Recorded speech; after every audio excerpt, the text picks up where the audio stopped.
Hey, what's up, Terrifics? I'm Michael Artsis. This is a special edition of the Michael Artsis Show in New York City here at New World Stages. And I know what you're asking. Why are you in New York City? Why are we here at New World Stages? And that's because this is where Broadway Bartender is shot. It is also where Imbible is. And you're going to find out in just a minute. At BeTerrific TV on all social media. Of course, I want to say hello to all you Terrifics. Connect at BeTerrific.com to join our Slack chat. I'm not in the Slack chat today because this is not live. What? We actually did a show that's not live? Yes, I'm letting you in on the secret. We just shot 4 pilot episodes of Broadway Bartender. You're going to have to watch it. We're going to tell you exactly when they're going to air. And so we figured we'd do a special Michael Artsis Show with the star of Broadway Bartender and Imbible. Imbible's an off-Broadway show. If you're in New York, you have to come see it. It's a lot of fun, and you get 3 drinks included with your admission. What could be better than that? I've got the star of both Broadway Bartender and Imbible right here. Anthony, thanks so much for joining us. Michael, thanks for having me, man. I love that you're always behind the bar. Dude, what better place is there, man? I mean, if you're going to pick a place to be, behind the bar, right? But you're not, you're a bartender, you're kind of a mixologist, although I feel like that's a little bit of a dirty word, right? You know, it's funny. It was the hot thing to be. Probably for a minute. For a minute, right, for a minute, maybe 5 minutes, it was the hot thing to be. The problem was that, like, bartenders for the long time, especially when I started bartending, would just make drink recipes. Like, you would walk up to a bar, or bartender rather, and say, I'll have a Manhattan. And they would know what that was, and they would make the drink for you. But then what happened when kind of like 2005, 2006, YouTube hit, the Food Network was going through the roof, the craft cocktail movement was really going crazy. Bartenders started creating new drink recipes for the first time in a while. And there wasn't a way to differentiate bartenders that just made existing drink recipes from bartenders that created new drink recipes. So I always tell people it's exactly like in a kitchen. You have a chef, they create recipes, and you have a cook who executes recipes. We don't have those 2 words behind the bar. So they came up with mixologist, and that's supposed to be to indicate that I'm more than just putting together ingredients, I'm actually creating new flavors and new drink recipes. But it's kind of like a dirty word now because it's not really the right terminology, and everybody said they were a mixologist, and I think when you think of mixologist, you think of Tom Cruise and cocktail behind the bar, throwing the drinks in the air, which is a lot of fun, but not necessarily what you want when you go to a bar. Right, and so the problem that I have with the whole mixologist thing is that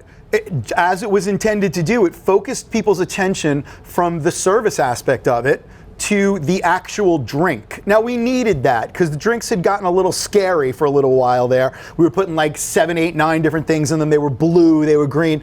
Nothing wrong with that, but they had gotten a little bit away from historically how we drank alcohol. So we needed that sort of refocus. But what happened was bartenders started to lose sight of the fact that this interaction is why people go to bars. This is what's important. And if I'm just focused on the glass and what's in the glass, and I don't look at you and tell you stories and make you have an engaging evening, I'm not doing my job, right? That's almost like a mechanical thing. I've heard you explain it several times today as we're shooting Broadway Bartender. I think that part of being a bartender, and I now realize, is part of being a performing artist, and also part of it is being a psychologist, maybe. Listening to people's problems, hearing their stories, giving them advice, telling them things, giving them feedback. It's really, I come to a bar to have a conversation, especially if I'm going to sit here at the bar, as much as I am to get a drink. Now, you've made some of the greatest drinks I've ever had. One of my favorite is the vanilla old fashioned. You also made on Broadway Bartender, well, I don't want to give it away, some variation of that. And when you walk into most bars and you say, I'd like this, they look at you like you're crazy, and other people think, wow, that's the greatest invention I've ever heard of. It's not your invention, is it? I mean, I guarantee you people have put those flavors in a glass before. Yeah. I didn't find the recipe anywhere or take it from anyone. I created that as sort of a thing that we do at the Imbible. But those ingredients, I mean, let's face it, we've been drinking for, depending on how far back you want to go, anywhere from 5 to 50,000 years. And I guarantee you somebody put those things in a glass before. Yes. Were the dinosaurs drinking? You would think 50,000 years? 50,000 years. So we know that we've been actually making fermented beverages like beer, wine, cider for about 10,000 years. Okay. But we know that before that, people were actually eating fruit that had fallen on the ground. And as soon as fruit falls off the tree, it starts to ferment. So the interesting story was you had literally like hunter-gatherers wandering around the plains, and they were faced with a choice. You could either climb the tree and eat the fresh fruit, or you could eat the fruit that was right on the ground. And now the problem was the fruit on the ground had ethyl alcohol in it because it had begun to ferment, which is toxic. But some of our ancestors, as it turns out, had developed an enzyme called ADH4, alcohol dehydrogenase, that allowed them to metabolize ethyl alcohol. Well, that put them at a huge competitive advantage because those people were able to not have to expend the energy to climb the tree, not risk falling out of the tree. They had more time to make other little babies with this enzyme. And fast forward 50,000 years, we are now able to drink alcohol and metabolize it without dying. And maybe the first time we saw poisonous fruit, or what we thought was poisonous fruit, and interesting, very interesting. This is actually what the Imbible is about, and I want to get to that before we get to Broadway Bartender. Sure. But I think before we start that, we really should note that you're really an actor first. So you come by bartending by way of acting, which many actors start their careers. I want to act, I need a job, let me wait tables or bartend. Is that how it happened for you? No, I've been acting since I was probably 8 years old, and I've been running theater companies for a long time. The reason I started bartending was not because I wanted to be an actor, it's because I didn't want to be a mechanical engineer, which is what I had just gotten my degree in. I wasn't ready to take that plunge into that pool. So I said, you know what, let me just get a quick job for the summer, I'll wait tables, and as it happens, the woman who was the service director of servers was a beautiful blonde woman, and the bar manager had a huge crush on her. And she liked me as a person and said, you know, Anthony would like a job behind the bar. Can you work him in? He was like, oh, yeah, whatever you want, whatever you want, whatever. And she literally got me my first bartending job just because she was a cool woman. And within about 4 or 5 weeks, I was behind the bar, which is really, really, really quick. It usually takes much longer. Sure. And the minute I stepped behind the bar, Michael, I was home. I to this day, I said it in Broadway Bartender. I said I felt like I was on stage in a play that I'd only had to audition for one time, and I could perform every single night for as long as I wanted to. Wow. And that, to me, to this day, that's still how I measure good bartenders. Well, it's kind of how I feel about hosting, right? I love doing this. I love interviewing people. From the minute that I've done it, I fell in love, and it's kind of the same thing. I like entertaining and informing people. It's actually funny because in doing Broadway Bartender, at the very end, we kind of came to a happy accident on a shot where we're looking over your shoulder at the guest. And it's really traditionally a shot we would say, no, you got to lean back and get out of the shot. You're in his shot. I actually really liked it the more we did it, because the reason is I feel like I'm behind the bar with you. I feel like I'm in your shoes for a little bit. And so I really like it. I'm not only getting the person close up, but I'm kind of seeing the side of your face and a little bit of the hat.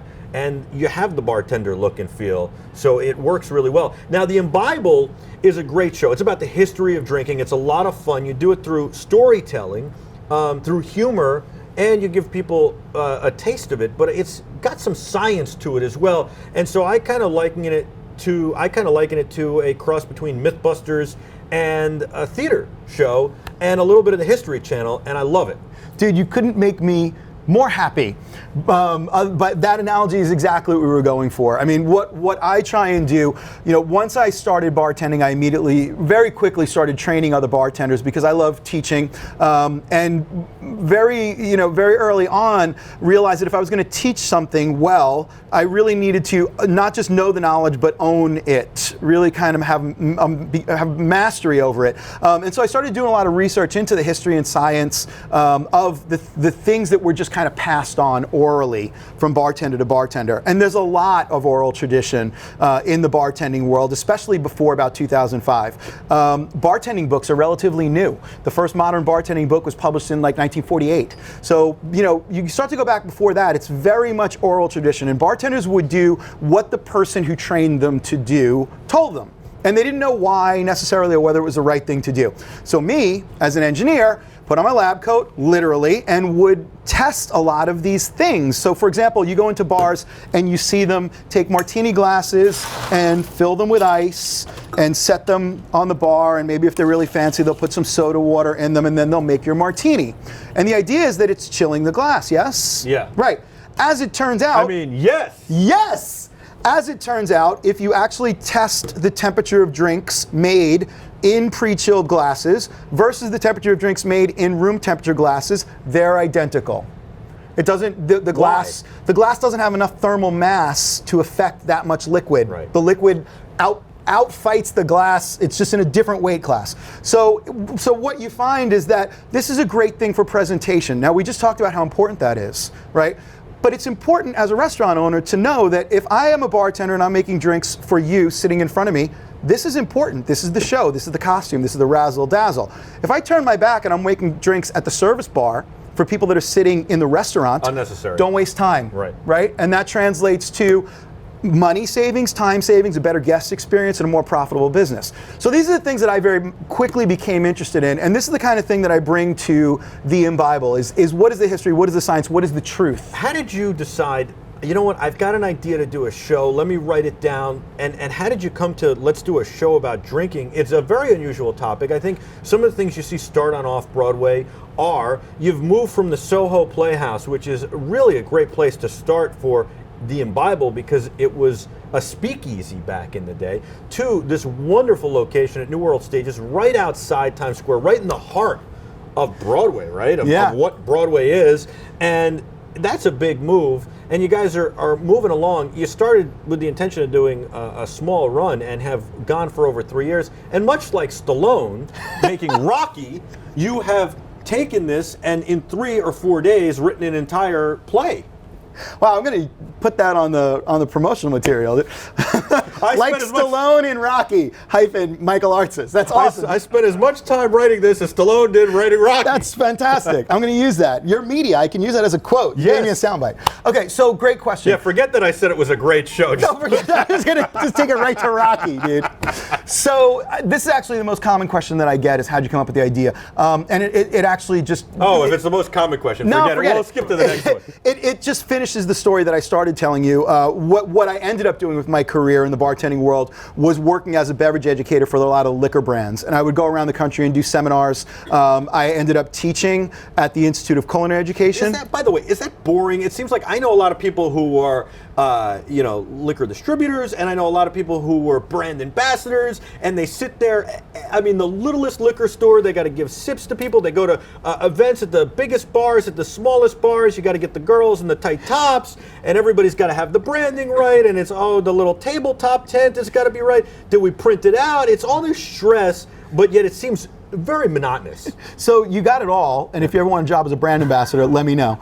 I think I just killed any opportunity. That was it. So the interesting thing is all of that stuff, I didn't have to worry about any of it. I was what's called a national brand ambassador, and my job was to basically help design those things and then show up and execute them, interact with the guests and train the bartenders. But the team on the ground that does work to put all of those details together is massive, and they work incredibly hard, and it is a very difficult, stressful job. But my end of it is wonderful. Literally, I'm the guy, like the weekend dad. I fly in and I get the kids gifts and then I go away. Yeah. So everyone's happy at that point. Great job, son. Right, exactly. Do it again tomorrow. Take care. Call me when it's clean. So what I would do, the seminars and the lectures were far from boring. They were fascinating to me. Again, because I have a theater background, and it was part of the performance. So what happened was I was actually giving a series of lectures at an event called the Manhattan Cocktail Classic, which was a big cocktail event a few years ago, called the Science of Mixology, where I was doing this kind of thing, literally putting thermocouples in glasses. But in order to keep it from being boring, I would bring in elements of theater, and specifically folks from my theater company, Broadway Theater Studio. Most importantly, my co-producer, Nicole DiMattei, who you know very well. Awesome. Yeah, and I hired her as a bartender. That's how we actually started working together. And I hired her as a bartender because she had a theater background. And that's who I hire behind the bar. And I think that's so interesting because you make it a performance. It makes it so much more interesting. It makes it more interesting for the audience. They're really the customers, but they're the audience. It makes an impact. Now they want to have that beverage again because they had a good experience. That's what they remember. And they're more interested in learning. I like how you see it as a performance.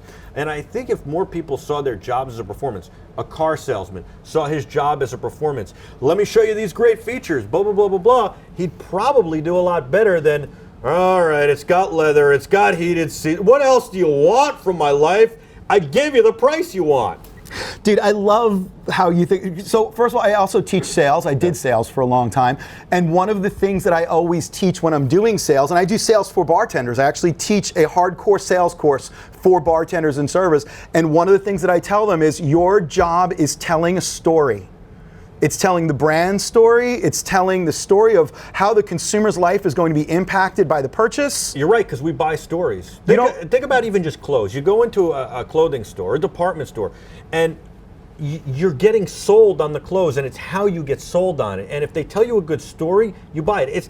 I was sitting at a restaurant the other night and asked about a dessert, and the woman went, "That's all right. I'm never buying that dessert, nope. ever." Tell me a story. It's the most fabulous dessert I ever had. When I started working here, they told me to try it, and oh my God, I eat it every night. It's going to change your life. I'll tell you what, I'll order that every single night of the week. Yep, I always tell my folks that you shop with your brain, you buy with your heart.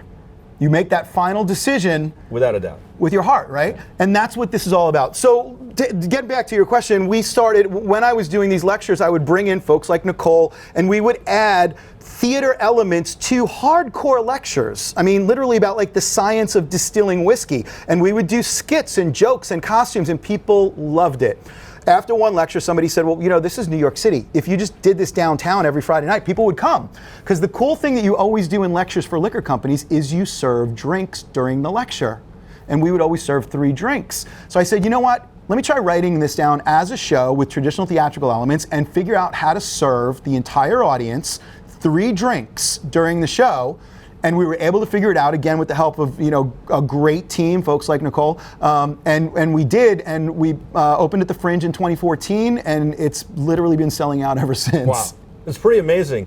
And I've been here for the old show at the Soho Playhouse. I've been here, and I've seen people who are tourists who, you know, they stumbled in basically. They were looking for something to do on a Friday night, or they were looking to go to a show, and maybe, you know, Lion King was sold out, and they buy a ticket here, and they think it's the most fabulous thing they've ever seen, because it is. It's a lot of fun, and it's a lot of history, and it's a lot of learning, and it's genius. I mean, it's one of those things where you're like, this is a simple idea. Everybody should have thought of it. And it's genius. And I imagine when the person first came up to you, you were like, yeah, what do you want me to play, a subway platform? And meanwhile, you probably could be profitable doing that. People would put money in the kitty. Yeah, they would. But you figured out quickly to do it, and it really did. It took you like 3 days to write it? No, well, I actually, not quite that. It took me about 3 weeks to actually write it, but in fairness, it was based on about 10 years of teaching and material that I had. But that's quick, isn't it? It is, but again, you know, one of the things that I do, because I am you know, in addition to being a bartending instructor, I'm a small business teacher. As I mentioned, I teach the Institute of Culinary Education. I view theater very much as a product, and I think theater, in order to be sustainable, needs to be profitable, and I don't think there's anything wrong with that. I mean, certainly Hollywood is profitable, right? Yes, absolutely. I love that you went into these lectures, so to speak, and you made them interesting and engaging by doing skits. I mean, that's what school needs, right? You got to keep the kids engaged. It's just an awesome idea. So you do the Imbible. You have a couple of shows that are off the Imbible. You do cruises. You do the Christmas show, which is a phenomenal show. I mean, I don't know, the story of Scrooge I like to begin with, and then you take it and you just give the warm feelings of the holidays, and now you make it funny, and you make it about the drinks that you would serve around that, and it's wonderful. So anybody who's in New York during the holidays needs to look up the Imbible Christmas show. It's unbelievable. And then now we're doing Broadway Bartender. And Broadway Bartender is simply a show where you can impart your drinking knowledge, not only your drinking knowledge, but also the different kinds of drinks that you make and come up with. And you can impart that on Broadway stars. And then ask them what they'd like to make or what their favorite drink is, and make that for them in a different way, or have them make it with you. And in addition to that, we're learning about these people through interview and what they've gone through, what their struggle has been, what their story is, and about the show that they're in now. And I'm excited about it. We just had Avenue Q in here. We had Rod, the puppet. We had a puppet in here. Making drinks with a puppet. We made drinks with a puppet. I know, it was great, man. We had a lot of fun with that. We're doing the show in a new, exciting way to produce content, to make it faster to turn around for our viewers. It's on BeTerrific. It's starting soon, so everybody's got to go to the website to find out the times and everything. They can also go to BroadwayBartender.com. In addition to that, we had the bubble show. The Gazillion Bubble Show. The Gazillion Bubble Show in here. That was phenomenal. Just great guests, a lot of fun, and I'm very excited about it. I know that Dr. David Milch and you came up with the idea for Broadway Bartender. How did that come about? Because I was instantly drawn to it. So I had actually been playing around with the idea of Broadway Bartender since I started the Imbible. One of the things that I wanted to do was, we were the first show to actually combine the science and history of cocktails with a traditional stage presentation. We took, like you said, basically a lecture and turned it into a Broadway stage play or an off-Broadway stage play. And I wanted to establish the Imbible as sort of the authority for all things drink related in the Broadway area. And I've been wanting to do that for a while. And fortuitously enough, as you mentioned, people tend to walk into the Imbible off the street and fall in love with it. And Dr. David Milch, a dear, dear mutual friend, literally did that very thing. I think he was supposed to be seeing the show that was playing upstairs from us, and the show was canceled, and he ended up in the Imbible, and we have been fast friends ever since, and it's how I actually am privileged enough to know you. And so I mentioned the idea to him. I believe you were very early on in praise of the idea, and the two of you thankfully thought it had legs, and I got to say, after the first 4 episodes, I'm really glad you did, because I think we got some really good stuff. We do have some great stuff. It's very exciting, and I can't wait to show it to the Terrifics. I know you guys are absolutely just going to go bonkers for it, because it's a lot of fun and it involves drinking, and you guys can play at home. You can make the recipe and drink as we do the show. And by the way, I think it's the first show on BeTerrific that is a regular scheduled show that I have nothing to do with on camera. I'm excited about that. I'm honored. It's nice to see the brand, our brand, grow, where I'm not, involved on that level, because it has to happen for it to grow. I know the Terrifics will be a little bit sorry for that, but not too sorry for that. Now, you talked about during one of the episodes about the difference between off-Broadway and on-Broadway.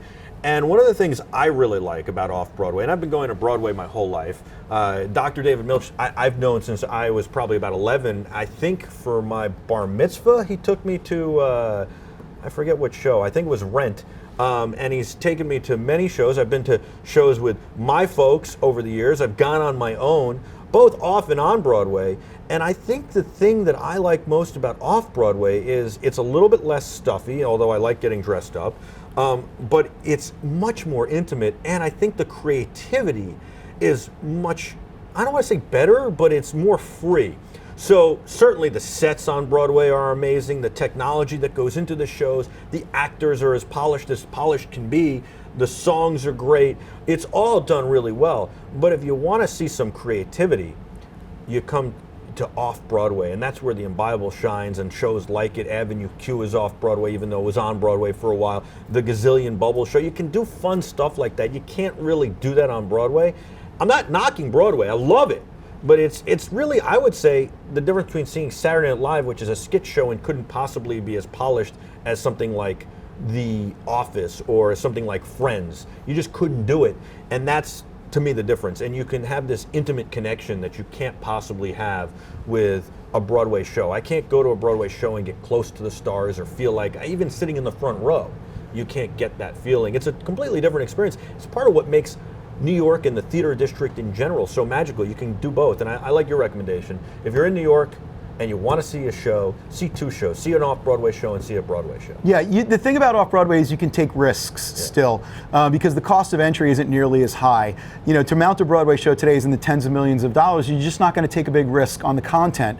Off-Broadway can be, literally one person out of their checking account can still fund an off-Broadway show, and so greater risk often leads to greater reward, right? And it's as simple as that. When you started Imbible, did you ever think you'd make it here to New World Stages just off the fringes of Times Square? I mean, it really isn't Times Square. It's a dream, Michael. I can't even tell you. Obviously I had, big plans in my head for what I thought the Imbible could do, but realistically, I never thought we would be at New World Stages. I never thought they would give us this entire beautiful room, the Green Room Lounge. They had been using this as a bar, and they saw the Imbible and they were like, why don't you guys come in and run here as long as you want? And I was like, really? Okay, let's do that. And what's so cool, I mean, I felt so happy for you just walking in today. I guess when I walked in here to the show, I've been twice to the show here, I think, and when I came in, it was, I don't know, I was in a rush. I came from a different side. I didn't see you're on the marquee. Yeah, I was like, kind of whoa. great. Yeah, I wanted to take a picture of that. I thought that was a big thing, and I'm just super excited. I'm excited about Imbible. I'm excited about Broadway Bartender. So since in Broadway Bartender, you make drinks. Yeah, and since we are celebrating an expansion of the brand. Yeah, why don't we make a drink? How about I make you a drink? And I'll tell you what, I'll give you the chance to, the Terrifics love when people ask me questions, so I'll give you the chance to show them a little of your stuff. Okay. Because you do the interviewing in Broadway Bartender. And while you're making the drink, ask me whatever you want. How's that sound? Great. So why don't we start with with a wet glass? Yeah, now that we know. Perfectly chilled, right? So just to let you know, I actually created a drink for you. You did? Yeah, called the BeTerrific. I love it. Because, it seemed like it made sense. We have our own drinks. Our own drink, Terrifics. Wow, this is exciting. Are you serious? Yeah, no. You made a drink called the Terrifics? Yeah, I did. And it's in your brand color. Yes. Which is? It's BeTerrific Red. BeTerrific Red. So we're making a drink called the BeTerrific. Yes, that's what we're going to make. For the Terrifics. All right, so you guys can make this at home right after the show, or play along if you have the ingredients out. If you're, some of them might be drinking at 3 o'clock in the afternoon during the Michael Artsis Show. That would be terrific. By the way, it's 5 o'clock somewhere. Where it absolutely is, I don't know. So, Michael, I got to ask you something that I've always wanted to. Your background is incredibly impressive. I mean, you have like Emmy Awards and all kinds of stuff, right? What made you leave that world and start BeTerrific? Like, what's up with that? I think Dr. David Milch rubbed off on me when I was a young kid, and I had to be an entrepreneur. When it's in your blood, it's in your blood. I saw the way media was going, and I had to change it. I wanted to change the product for people. I thought it was not honest enough, and it wasn't fun enough, and it wasn't informative enough. And so I decided I wanted to change it, and I saw the internet as a great medium to do that. And so I started a company called Press Pass, left New York One to start Press Pass, and gave them behind-the-scenes sports reporting. We did great, and ultimately it didn't work out, but I love some aspects of it, and I always want to do positive content. And so, Adam and I talked about it for years and finally just said, you know what, the world needs positive content. And we decided that BeTerrific would be it, and that's how we do it. We tell great stories. We love storytelling. We tell great stories through really a new methodology at that point, which is really an old methodology. We looked at the way that the internet was going and said, hey, why don't we just take TV, the best aspects of that, the best aspects of radio, which is theater of the mind, and put it on the internet together. Nobody had ever really combined TV and radio. When they started doing TV, especially like news reports, they had Ed Murrow on doing these news reports from rooftops in World War I, and then they said, oh, we've got pictures, huh? See, moving pictures, and they added it to it, and it was soundbite, voiceover, and it was a lot of limitations to the technology at the time. You were using film and the cameras and all this stuff. They were heavy and big, but as we made television cameras smaller and better and smaller and better, and transmission over satellite and all this stuff, we never really changed the format. And we looked at that and said, can't we tell the story better? We take the best aspects of radio, which is theater of the mind, and the best aspects of TV, which is visual, and tell the story better, and use the internet to push it out to millions of people without having to spend millions upon millions of dollars every day on satellites and broadcasting towers. And so here we are. And so it's just really partly wanting to be an entrepreneur always and looking at the next thing, and partly wanting to do something positive for the world and say, hey, here's content I think people will want. And every news director I went to, when I started, I had a news director, Ken Eckhart, Ken Agart's another guy. He's actually cool. Ken Eckhart's a good guy. Anyway, Ken said to me, you're a young kid. Oh, our newsroom's dying here. What do we do differently? Give me some ideas. And I thought about it for a week or two, and I said, why don't we do positive news? I said good news is what I said. I said we're competing against ABC, NBC, CBS, WPIX, PIX. All these stations, we're all doing the same thing every night. It doesn't matter what channel you watch. The sound bites are the same. The stories are the same. Why don't we do something different? And he went, nobody will watch good news. Whoa, that's one of the most depressing things I've ever heard. Right, and they no longer exist. Wow. And I think they could have they had the opportunity to do something different, and I think the world needs hard news. That's what you would call that. We need bad news, and unfortunately there's plenty of it. There's also plenty of people covering it. Right. And Vice does a great job online doing that. But there's not that many people covering positive news, and every day there's positive stories, and I wish we could tell every single one of them, but that's the idea. That's interesting, because that's one of the things that always drove me crazy about the Food Network and things that I watch in the reality space now. By the way, Johnny Walker Red is what I'm using as the base whiskey. Love it. I'm doing 2 ounces per drink. I think hard news makes you need to drink. BeTerrific makes you absolutely enjoy drinking a little bit. Yeah, it was frustrating to me because I think rather when they went to the reality format, in lieu of script, they just substituted conflict. Right. And it's easy. Drama. Yeah, but it's just consistently negative. I just helped build this new studio, and the first thing that they said was, we need more drama on set. And I'm like, what? Yeah. I mean, how about you just speak the truth? Why do we need drama? Why do we manufacture? If drama's there, let's have drama. If you and I are talking about a subject and we disagree, great. Let's talk it out. But why manufacture that? Why say this guy's got to have a different point of view than that guy just to have that? Right. All right, so what do we have? So far I just did some Johnny Walker Red Scotch. I did about a ½ ounce per drink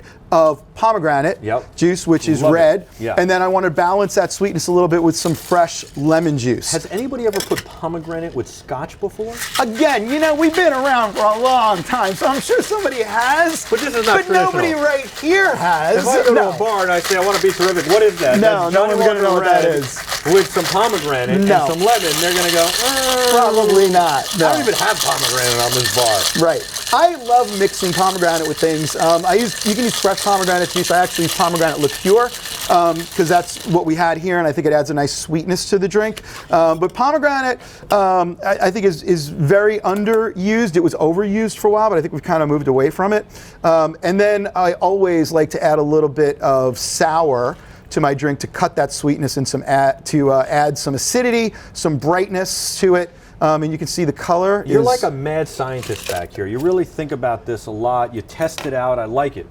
I'm like a glad scientist. Glad scientist. I like it. And I'm now the crash test dummy. Are we adding bitters to And then I want to do just a little bit of orange bitters. I'm just going to do 2 dashes of orange bitters. Now, is this a special orange bitter? Because I notice you use this one a lot. Is this something people should pick up? So there's a ton of bitters out there. You can go on places like Amazon and spend a lot of money on bitters. But this is Regan's bitters. It was the first orange bitters. Gary Regan, tremendous personality in the cocktail world. It's been around forever. It's very widely available, and it's probably my favorite. I always thought bitters were like, at Passover. I thought we were putting some horseradish in here or something.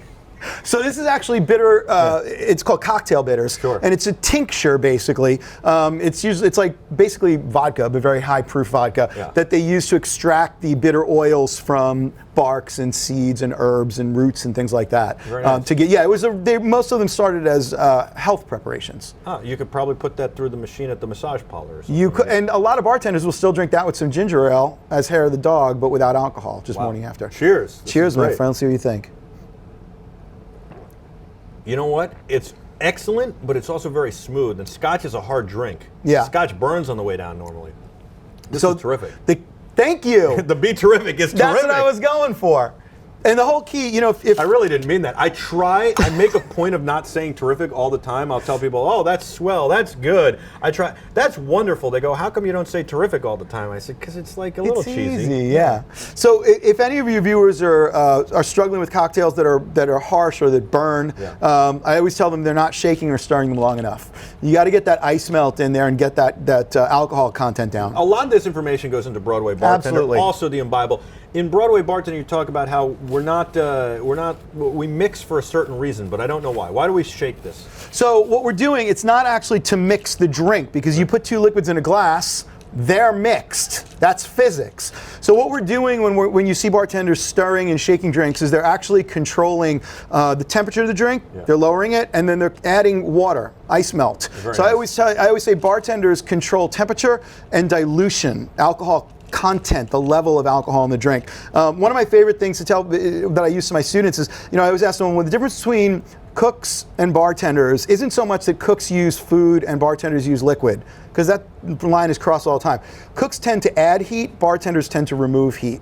And that's what I always try and keep people, and because it keeps them focused on the fact that if you're not serving the drink at the correct temperature, you're really not doing your job. By the way, this is the perfect temperature. Thank you so much. The BeTerrific for the Terrifics. Let's make this the most popular drink ever.